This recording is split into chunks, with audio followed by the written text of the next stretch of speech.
तो बच्चों, जब भी हमारी फर्म में कोई भी एक नया साझेदार प्रवेश करता है तो उस कंडीशन में कुछ खाते खोले जाते हैं। इनमें सबसे पहला जो होता है वो होता है लाभ हानि समायोजन खाता, या फिर इसे हम लोग कहते हैं पुनर्मूल्यांकन खाता।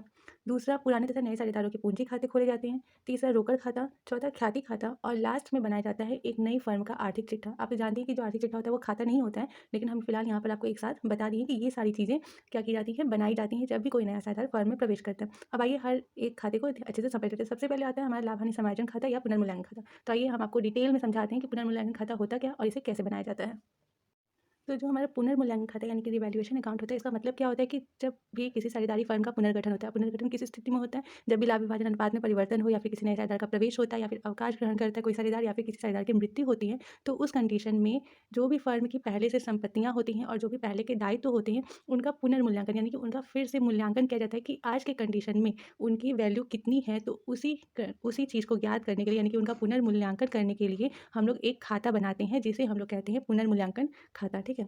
और जब भी फर्म का पुनर्गठन होता है उस टाइम जो भी साझेदार हैं उनके मध्य कोई भी मतभेद ना हो, उनके मध्य कोई भी विवाद ना हो, या फिर अगर मतभेद या विवाद हो रहा है तो उसे दूर करने के लिए इसे हम लोग ज़रूरी समझते हैं बनाना। और ये एक नाम मात्र का खाता होता है, यानी कि यह एक अवास्तविक खाता है। इसमें जो भी लाभ या हानि होती है, या फिर आय या फिर व्यय होती है, उन्हें दिखाया जाता है। और इसे लाभ हानि समायोजन खाता भी कहते हैं, लेकिन मेन नाम जो इसका है वो है पुनर्मूल्यांकन खाता यानी कि रिवैल्यूएशन अकाउंट। तो ये तो हो गया इसका अर्थ कि ये होता क्या है। अब आइए देखते हैं कि इसे हम लोग बनाते कैसे हैं। तो बच्चों देखिए, ये हमारा है रिवैल्यूएशन अकाउंट का फॉर्मेट। जैसा कि आप देख सकते हैं बहुत ही सिंपल है, जैसा हमारा एक नॉर्मल अकाउंट बनता है। Profit and loss appropriation account जैसे आपने पहले बनाया था पार्टनरशिप फर्स्ट में, सेम वही फॉर्मेट इसमें है, यही फॉर्मेट यूज़ होता है। अब इसमें हम लोग कौन कौन सी मदें दिखाते हैं उसको जानने से पहले हम आपको आइए कुछ चीज़ें पहले समझा देते हैं। तो जैसा कि आप जानते हैं कि जो हमारा पुनर्मूल्यांकन खाता यानी कि रिवैल्यूएशन अकाउंट है, ये कब बनाया जाता है, जब हम संपत्ति और दायित्वों का पुनर्मूल्यांकन करते हैं। तो देखिए, जब भी कोई संपत्ति है यानी कि आपकी एसेट्स है, ठीक है, वो एसेट्स और जो लायबिलिटीज़ होंगी, वो आपकी पहले से होंगी, यानी कि संपत्ति आपने पहले से खरीदी हुई होगी, तभी आपके आप पुनर्मूल्यांकन फिर से करेंगे ना। और लायबिलिटीज़ यानी कि दायित्व आपके पहले के होंगे। तो जब भी आप उसका फिर से वैल्यूएशन कर रहे हैं, ठीक है, तो या तो उसका जो कीमत होगा वो क्या होगा, बढ़ा होगा, या तो एसेट का कीमत क्या होगा, कम हुआ होगा। ठीक है। जब भी आप किसी संपत्ति का फिर से आँकते हैं कि उसका मूल्य इस टाइम पे कितना है, जैसे मान लीजिए आपने पहले 10,000 की कोई संपत्ति खरीदी है, ठीक है, तो जब आप कुछ टाइम बाद उसको देखेंगे तो वो उस या तो इसका मूल्य बढ़ करके मान लीजिए कुछ और हो गया होगा, 11, 12, 13,000 हो गया होगा, या फिर इसका मूल्य घट करके कितना हो गया, 7, 8, 9,000 हो गया होगा। ठीक है, 2 ही चीज़ें हो सकती हैं, या तो मूल्य बढ़ सकता है या तो मूल्य घट सकता है। सेम आपका लायबिलिटीज़ में भी होता है कि कोई भी आपके दायित्व हैं, उन दायित्वों में किसी भी प्रकार से या तो कमी आई होगी या तो बढ़ोतरी हुई होगी। जैसे मान लीजिए कि आपके लेनदार रहे होंगे, लेनदार 10,000 के रहे होंगे, ठीक है।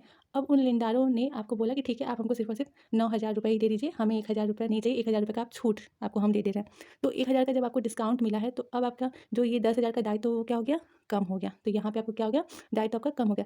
अब या फिर मान लीजिए कोई ऐसा दायित्व है जिसको आपने लेखा नहीं किया और बाद में आपको पता चला कि नहीं, इसका भी हमें पेमेंट करना है, तो उसकी वजह से दायित्व आपका क्या हो गया, बढ़ गया। तो ये 2 कंडीशन होते हैं जब भी हम लोग संपत्ति और दायित्व का पुनर्मूल्यांकन करते हैं।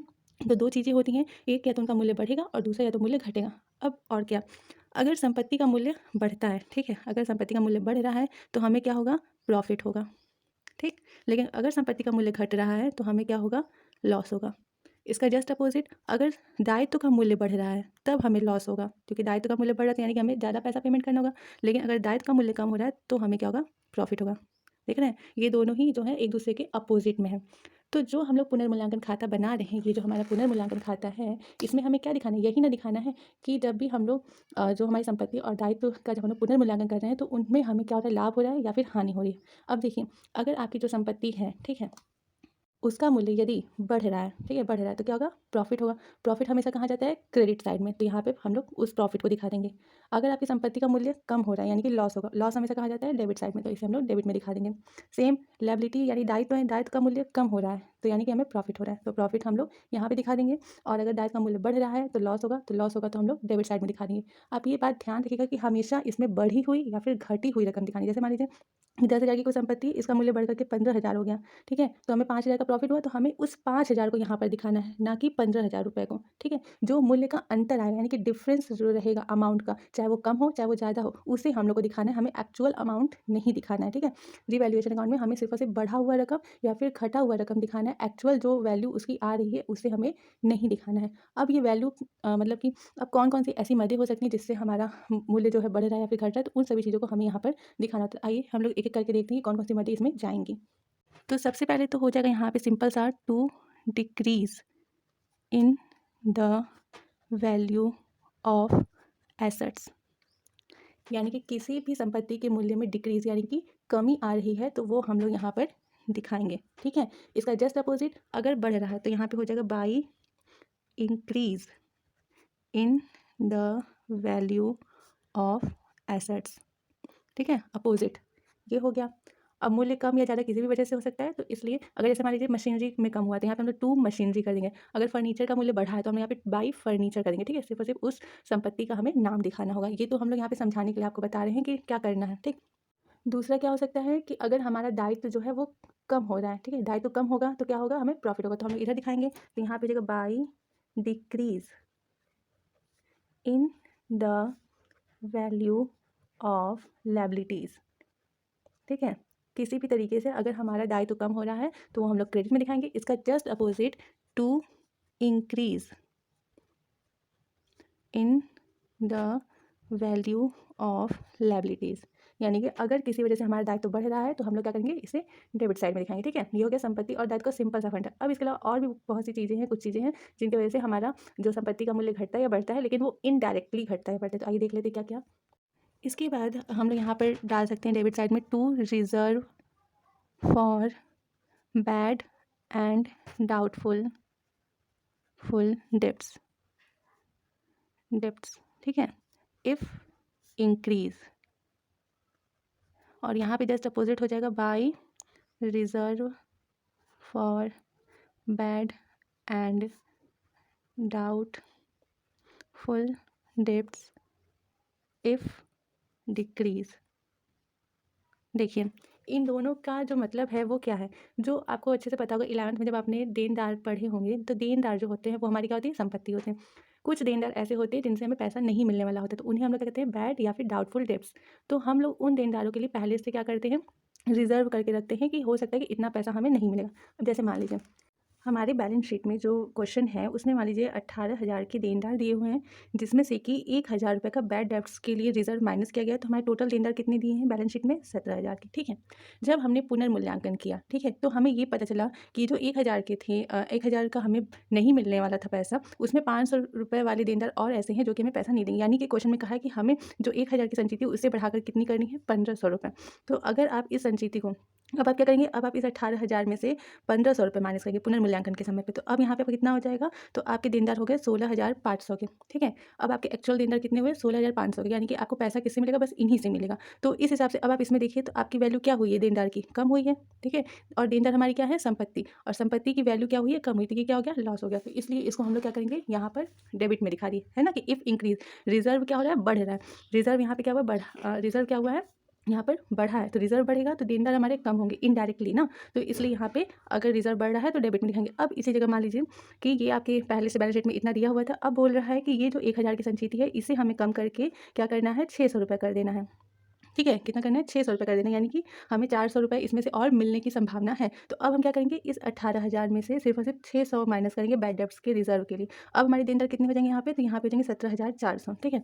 अब आप इन दोनों में देखिए तो यहाँ पर 17,000 था पहले और अब कितना हो गया, 17,400, यानी कि आपके देनदार क्या हुए, बढ़े। देनदार क्या होती है, संपत्ति, तो संपत्ति बढ़ रही है, तो आप कहाँ पे दिखाएंगे इसे, क्रेडिट साइड में, तो आप लोग यहाँ पे दिखाएंगे। बस इतना ही यहाँ पे समझना था कि अगर रिजर्व बढ़ रहा है, बैड डेब्ट्स की संचिति बढ़ेगी तो देनदार कम होंगे, तो डेबिट साइड में, अगर संचिति घटेगी तो देनदार ज़्यादा बढ़ेंगे, तो आपका यहाँ पे क्रेडिट साइड में दिखा देंगे, ठीक है। अब इसके बाद है टू अनरिकॉर्डेड लायबिलिटीज़, ठीक है, और यहाँ पे जगह बाय अनरिकॉर्डेड एसेट्स। अब देखिए इसको समझिए, अनरिकॉर्डेड लायबिलिटी का मतलब कि कुछ ऐसी कोई लायबिलिटी है, ऐसा कोई दायित्व तो है हमारे व्यापार में जिसका लेखा हमने नहीं किया है। अनरिकॉर्डेड मतलब लेखा नहीं हुआ है, हमें पुनर्मूल्यांकन के समय पता चला कि ये लेखा करना बाकी। जैसे मान लीजिए कोई भी अदत्त व्यय हो गया, ठीक है, आउटस्टैंडिंग हमारा कोई भी एक्सपेंस हो गया, तो वो क्या हो गई, इसकी वजह से हमारी लायबिलिटी बढ़ रही है, और दायित्व तो क्या होगा, बढ़ेगा, तो हम कहाँ दिखाएंगे, डेबिट साइड में, ठीक है। देखिए अनरिकॉर्डेड मतलब कि कोई ऐसा दायित्व है जिसका हमने लेखा नहीं किया है। जब हमने पुनर्मूल्यांकन किया तो हमें इतना पता चला कि हमारे पास कुछ अदत्त व्यय बचे हैं जिनका हमें भुगतान करना है, तो अदत्त व्यय से हमारा दायित्व क्या होगा, बढ़ेगा, और दायित्व बढ़ेगा तो हमें लॉस एक तरीके से होगा, तो लॉस को कहाँ दिखाते हैं, डेबिट में। सेम इसी तरीके से बाई अनरिकॉर्डेड एसेट, यानी कि कोई कुछ ऐसे एसेट्स हैं जिनका हमने रिकॉर्ड नहीं किया, जैसे कि मान लीजिए आपका प्रीपेड एक्सपेंस जो भी होते हैं, यानी कि जिसका हमने पहले से भुगतान कर दिया, ये एक तरीके से हमारे एसेट्स के तौर पे काम करते हैं कि हमने पहले ही भुगतान करके रखा है, लेकिन हमें पता नहीं था, हमने इसका लेखा नहीं किया था। जब पुनर्मूल्यांकन हुआ तब हमें पता चला कि हमने पहले से ही पेमेंट कर रखा है किसी चीज़ के लिए, तो इससे क्या होगा कि हमने पहले पेमेंट कर रखा है, तो हमें क्या हो गया, प्रॉफिट हो गया, यानी कि अब आगे हमें पेमेंट नहीं करना है। तो यहाँ पे क्या कर देंगे हम लोग, इसको क्रेडिट साइड में दिखा देंगे। ठीक है, अब इसके बाद यहाँ पे हो जाएगा टू कैश और बैंक अकाउंट। ठीक है, यहाँ पे जगह पेमेंट ऑफ अनरिकॉर्डेड लायबिलिटी, और यहाँ पे जगह बाई कैश और बैंक अकाउंट, यहाँ पे जगह सेल ऑफ अनरिकॉर्डेड एसेट्स। अब इसका मतलब क्या हुआ, जैसे कि जब जो अनरिकॉर्डेड लायबिलिटी है जब हम उसका पेमेंट करेंगे, ठीक है, तो उससे क्या होगा, हमारा कैश कम हो जाएगा। पेमेंट जब आप करेंगे तो आपके व्यवसाय में से पैसा क्या होगा, कम होगा, तो इसलिए इसको हम लोग डेबिट में दिखाते हैं, क्योंकि एक तरीके से ये व्यय हो गया। और अगर वही कोई ऐसा एसेट्स है जिसे हमने अपनी बुक में नहीं दिखाया था और उसका सेल हो रहा है, सेल होगा तो हमारे व्यापार में क्या होगा, पैसा आएगा तो इनकम होगी, तो इनकम को कहाँ दिखाते हैं, क्रेडिट साइड में। ठीक है, तो यही कुछ ऐसी चीज़ें हैं जिनका कि हमें ध्यान रखना है। सिंपल से हम आपको एक बार फिर से बता दे रहे हैं, संपत्ति के मूल्य में कमी हो रही है तो डेबिट में दिखाएंगे, अगर वहीं पे वृद्धि हो रही है तो क्या करेंगे, क्रेडिट में दिखाएंगे। वहीं उल्टा है, दायित्व के मूल्य में वृद्धि हो रही है तो डेबिट में, और कमी हो रही है तो क्रेडिट में दिखाते हैं। रिजर्व अगर बैड डेब्ट्स के लिए जो है, अगर वो ज़्यादा बढ़ रहा है, इफ इंक्रीज बढ़ रहा है तो डेबिट में, और अगर घट रहा है तो हम क्या करेंगे, क्रेडिट में दिखाएंगे। कोई ऐसी लायबिलिटी है जो हमें पुनर्मूल्यांकन के समय पता चलती है कि अभी हमें इसका भी भुगतान करना है तो डेबिट में दिखाते हैं, और कोई ऐसा एसेट है जिसका हमें पता चलता है कि हमारा पहले से पे है और उसका सिर्फ हमें लाभ उठाना है, तो उसे हम लोग क्रेडिट में दिखाते हैं।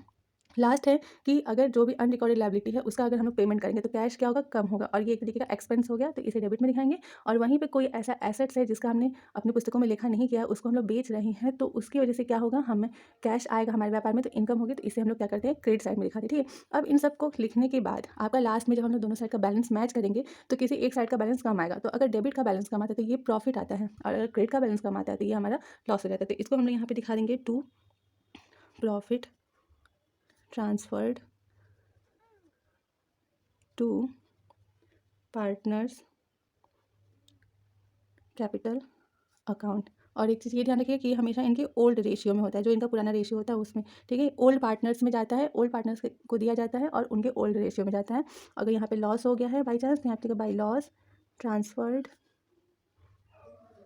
टू पार्टनर्स कैपिटल अकाउंट, यहाँ पे भी ओल्ड रेशियो रहेगा। ठीक है, तो इस बात का आप लोग ध्यान रखिएगा कि पुनर्मूल्यांकन खाते का जो भी लाभ या हानि होता है वो सिर्फ और सिर्फ पुराने साझेदारों के मध्य में बांटा जाता है और उनके पुराने अनुपात में। ठीक, तो ये कुछ चीज़ें थी जो कि हमारे पुनर्मूल्यांकन खाते में दिखाई जाती हैं, इसके अलावा और कोई भी मदें जो हैं वो नहीं जाती हैं।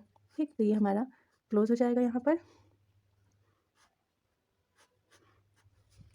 आई होप कि आप लोग को रिवैल्यूएशन अकाउंट यानी पुनर्मूल्यांकन खाता काफ़ी अच्छे से समझ में आ गया। अब आइए आगे की और चीज़ों को देख लेते हैं। तो हमने पुनर्मूल्यांकन खाता समझ लिया, उसके बाद पुराने तथा नए साझेदारों का पूंजी खाता है। तो पूंजी खाता यानी कि पार्टनर्स कैपिटल अकाउंट जो है वो सेम वैसे ही बनेगा जैसे अभी आपने पार्टनरशिप फर्स्ट का हम आपको कराए थे कि पार्टनर्स कैपिटल अकाउंट कैसे बनता है, सेम वैसे ही बनेगा, इसमें कोई बहुत नई चीज़ नहीं है। ठीक है, उसके बाद रोकड़ खाता, रोकड़ खाते में जितनी भी कैश से संबंधित चीज़ें होंगी सिर्फ और सिर्फ उन्हीं दिखाएंगे। ख्याति खाता, प्रीमियम से संबंधित जो चीज़ें होंगी वो प्रीमियम में जाएंगी। और नई फर्म का आर्थिक चिट्ठा जो है, इसमें बस एक चीज़ ये ध्यान देना होता है कि हमें क्वेश्चन में तो पहले से पुराना आर्थिक चिट्ठा दिया होता है, ठीक है, लेकिन पुनर्मूल्यांकन के बाद जो आर्थिक चिट्ठा बनता है उसमें जो संपत्ति और दायित्व की जो रकम होती है वो पुनर्मूल्यांकन के बाद जो रकम आती है उसे दिखाया जाता है, यानी कि नई रकम को दिखाया जाता है, पुरानी रकम को नहीं दिखाएंगे। जैसे मान लीजिए कि अगर मशीनरी पुराने आर्थिक चिट्ठे में 10,000 की थी और नए और पुनर्मूल्यांकन पे वो 15,000 की मशीनरी है, तो जब हम लोग नया आर्थिक चिट्ठा बनाएंगे तो उसमें मशीनरी हम लोग 15,000 दिखाएंगे, ठीक है, 10,000 नहीं दिखाएंगे। तो ये अभी हम लोग क्वेश्चन करेंगे तो आपको ज़्यादा अच्छा समझ में आएगा कि किस खाते में हम लोग क्या क्या चीज़ें कैसे दिखाते हैं। हालांकि इसमें जो मेन समझने वाली चीज़ें थी वो था पुनर्मूल्यांकन खाता, बाकी आपको सारी चीज़ें नॉर्मली अच्छे से एक बार में ही समझ में आ जाएंगी। ठीक है, तो आज की वीडियो में बस इतना ही। उम्मीद है कि आपको ये सारी चीज़ें समझ में आई होंगी अच्छे से। अगर कोई कन्फ्यूजन होगा तो आप हमसे कमेंट बॉक्स में पूछ सकते हैं। नेक्स्ट वीडियो में हम मिलते हैं पुनर्मूल्यांकन से संबंधित आगे क्वेश्चंस के साथ। तब तक के लिए अगर आपको वीडियो पसंद आया हो तो प्लीज़ लाइक शेयर सब्सक्राइब करना बिल्कुल भी मत भूलिएगा और बने रहिए हमारे यूट्यूब चैनल ओम लर्निंग क्लास पे। Thank you.